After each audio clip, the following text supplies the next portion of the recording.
Trigonometry chapter हा study करण्यासाठी तुम्हाला ट्रिग्नोमेट्रिक रेशोचा हा टेबल माहित पाहिजे. गेल्याच्या नंतर जी आन्सर शीट असते त्याच्या शेवटच्या पेजवर तुम्ही हे ट्रिग्नोमेट्रिक रेशोचा टेबल लिहू शकता. तर हा ट्रिग्नोमेट्रिक रेशोचा टेबल लिहायचा कसा हे आपण बघणार आहे.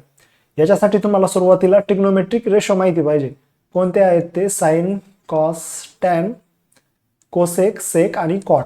हे 6 ट्रिग्नोमेट्रिक रेशो तुम्हाला माहित पाहिजे. व या ट्रिग्नोमेट्रिक रेशोचे आपण काय बघणार आहेत? अँगल बघणार आहेत. वेगवेगळ्या थीटा अँगलसाठी या ट्रिग्नोमेट्रिक रेशोच्या कोणत्या व्हॅल्यू असतील हे आपण बघणार आहे. तर सर्वात आधी ह्या साइन थिटा म्हणजे साइनच्या या वेगवेगळ्या अँगलसाठी ह्या ज्या काही व्हॅल्यू आहेत या तुम्हाला पाठ करून घ्यायच्या. समजा साइन 0 डिग्रीसाठी किती असेल व्हॅल्यू? ती 0 आहे, हे तुम्ही पाठ करायची. त्याच्यानंतर साइन 30 साठी 1/2 ही तुम्ही लक्षात ठेवायची. त्याच्यानंतर 45 साठी साइन 45 डिग्रीसाठी 1/√2 व साइन 60 डिग्रीसाठी √3/2 व साइन 90 डिग्रीसाठी 1. ह्या व्हॅल्यू तुम्ही लक्षात ठेवायच्यात. या व्हॅल्यू लक्षात ठेवल्याच्या नंतर तुम्ही पूर्ण टेबल लिहू शकता. तर पुढचा ट्रिग्नोमेट्रिक रेशो कोणता आहे? कॉस आहे. आता कॉस कसं लिहिणार? जसं तुम्ही साइन इकडून स्टार्ट केलं होतं 0/1/2 0/1/2 1/√2 √3/2 आणि 2.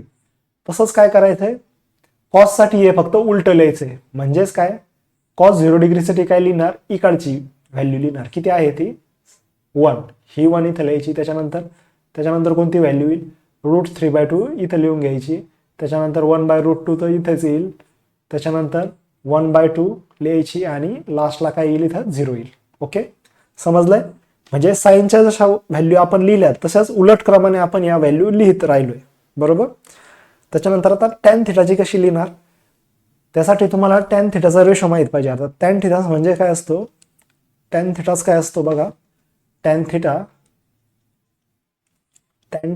Theta is equal to sine theta upon cos theta. Sine theta upon cos theta म्हणजेच काय असतं? Tan theta. म्हणजे ही जी साइनची व्हॅल्यू आहे व कॉसची व्हॅल्यू आहे याचा आपण एकामेकांना डिवाइड केल्याच्या नंतर काय येईल? आपल्याला टॅन थिटाची व्हॅल्यू येईल. म्हणजेच 0/1 जर घेतलं तर काय येईल? उत्तर 0 येईल.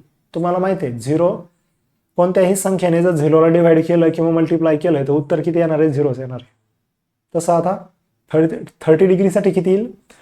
30 डिग्रीसाठी येईल इकडे बघा 30 डिग्री साइन 30 डिग्री किती आहे? 1/2 आहे. 1/2 आहे अपॉन कॉस 30 डिग्री किती आहे? √3/2 √3/2. तर यांची आता डिव्हिजन कशी होणार आहे? 1/2 आणि 1/2 कॅन्सल होईल. इथे काय येईल? इथे येईल 1/√3. म्हणजेच टॅन 30 डिग्रीची व्हॅल्यू किती आली? 1/√3. सिमिलरली 1/√2 अपॉन 1/√2 किती येईल? सारख्या संख्या आहेत त्याच्यामुळे यांची डिव्हिजन किती येणार आहे? 1 येणार आहे. त्याच्यामुळे आन्सर इथं किती आले? 1 आले. त्याच्यानंतर साइन 60 डिग्री कसं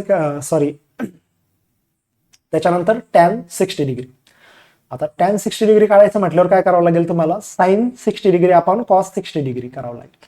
म्हणजे साइन 60 डिग्री किती आहे? √3/2 डिवायडेड बाय 1/2. याच्यामध्ये बघा हा 2 आणि हा 2 पूर्ण भाग जाईल. उत्तर काय येईल? इथे फक्त √3 उत्तर येईल. ते उत्तर इथं मी लिहिलंय. आणि लास्टचं टॅन 90 डिग्री किती येईल? 1/0. आता कोणत्याही संख्येला 0ने आपण भाग देऊ शकतो का? नाही. ते नॉट डिफाईन्ड असतं. काय असतं? Not defined. म्हणजे आपण कोणत्याही संख्येला 0ने भाग देऊ शकत नाही. त्याच्यामुळे इथे काय लिहिलंय? नॉट डिफाईन्ड लिहिलंय. ओके. सिमिलरली काय? कोसेक थिटाचा इन्व्हर्स काय आहे? Sine theta. म्हणजेच काय? आपण साइन थिटाला जर न्यूमरेटर आणि डिनॉमिनेटर इंटरचेंज करून लिहिलं किंवा 1/sin केलं तर काय येणार? कोसेक थिटा येणार. बरोबर. म्हणजेच आपण आता हा जो समजा इथं 0 आहे याचं न्यूमरेटर आणि डिनॉमिनेटर इंटरचेंज केला तर काय होईल? इथे काय आहे? डिनॉमिनेटरला 1 आहे. बरोबर. इंटरचेंज केल्यानंतर आता काय होईल? इथे 1/0 होईल. बरोबर. 1/0. आणि आपण इथे कॅल्क्युलेट केलं होतं 1/0 ची व्हॅल्यू किती येते? नॉट डिफाईन्ड येते. सिमिलरली कोसेक 30 कसं घेणार तुम्ही? हे जे साइन 30 डिग्री आहे 1/2 याला काय करणार तुम्ही इंटरचेंज करणार, याचं न्यूमरेटर आणि डिनॉमिनेटर काय होईल 2 वरती जाईल आणि वर खाली येईल, म्हणून इथं काय मी लिहिलंय 2. सिमिलरली इथं काय येईल, हा जो √2 आहे तो वरती जाईल, आलाय. सिमिलरली इथं काय होईल, हा 2 वरती जाईल न्यूमरेटरला आणि हा जो √3 आहे हा डिनॉमिनेटरला येईल. म्हणजे उत्तर किती आलंय कोसेक 60 डिग्रीचं 2/√3. सिमिलरली 1चं किती येईल, 1चं 1च येईल. ओके. त्याच्यानंतर सेक थिटा. सेक थिटा कशाचा इनवर्स आहे, सेक थिटा हा कॉस थिटाचा इनवर्स आहे. त्याच्यामुळे कॉस थिटाचे न्यूमरेटर आणि डिनॉमिनेटर आपण इंटरचेंज करून लिहिलेत. 1चा काय येईल, 1च येईल. √3/2 चा किती येईल, 2/√3. 1/√2 चा किती येईल, फक्त √2. 1/2 चा किती येईल, फक्त 2. आणि 0चा काय येईल, नॉट डिफाईन्ड. सिमिलरली तुम्ही कॉट थिटाचं सुद्धा काढू शकता. कॉट थिटा हा टॅन थिटाचा इनवर्स आहे. म्हणजे आपण ज्या टॅनच्या व्हॅल्यू काढल्या आहे त्याचा फक्त इनवर्स घ्यायचा आहे. इनवर्स घेणेच म्हणजे काय करणे, इनवर्स घ्यायचा आहे म्हणजे काय करायचं आहे, समजा एखादी संख्या असेल एक्स, हिचा इनवर्स काय आहे, इनवर्स ऑफ एक्स. इनवर्स काय असणार आहे, इनवर्स असणार आहे 1/x, बरोबर. 1/x म्हणजेच काय, जी न्यूमरेटरची व्हॅल्यू आहे ती आपण काय घेतोय, डिनॉमिनेटरला घेतो. आणि समजा इथं डिनॉमिनेटरला किती आहे 1, तो आपण वरती घेतो. असंच करायचं. म्हणजे आता किती येईल, कॉट 0 डिग्री. कॉट 0 डिग्री किती येईल, 1/0 घ्यावं लागेल इथं, कारण की इथं टॅनची व्हॅल्यू 0 आहे. म्हणजे 1/0 किती येईल, नॉट डिफाईन्ड येईल.